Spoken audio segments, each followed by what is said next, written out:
কিছু কিছু আল্লাহর বান্দা আছে যে তারা এখনো বলেন যে জামাত ইসলামী কি আসলে কি ইসলামী দল। মানে তারা এই প্রশ্ন করেন যে জামাত ইসলাম কি আসলে কি ইসলামী দল। সো তাদের জন্য আজকে আমার এই ভিডিও, যে তারা আল্লামা দেলার হোসেন সাইদির মুখ থেকেই শোনেন যে আসলে জামাত ইসলামী কি ইসলামী দল। জামাত ইসলামী কোন ইসলামী দল নয়।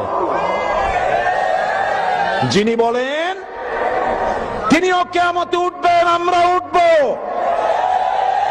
আমি 50 বছর কোরআনে কারীমের খেদমত করি, আর 1973 সনে জামাতের রুকন হয়েছি। জামাত যদি সাহাবীদের বিরুদ্ধে হবে, জামাত যদি রসুলের বিরুদ্ধে হবে, আমার 50 বছরের একটা ওয়াজের মধ্যে সাহাবী আর রসুলের বিরুদ্ধে কোনো কথা থাকা স্বাভাবিক ছিল না? আছে কথা? আমার পা থেকে শুরু করে মাথা পর্যন্ত সুন্নতের কোনো অভাব আছে? সরসিনা মাদ্রাসায় পড়েছি, খুলনায়ও পড়েছি। ওই যে জামা কাপড় পাইছি বহুরূপী কোনোদিন হই নাই, যেরকম দাড়ি ওই রকমই আছে। আপনারাই তো দেখতেছেন, উল্টো পাল্টা দেখছেন, উল্টো পাল্টা দেখছেন। কয় আমাদের আকীদা খারাপ। কি খারাপ হয়েছে আকীদা? আমার কোন নেতা আকীদা খারাপের কথা বলেছে?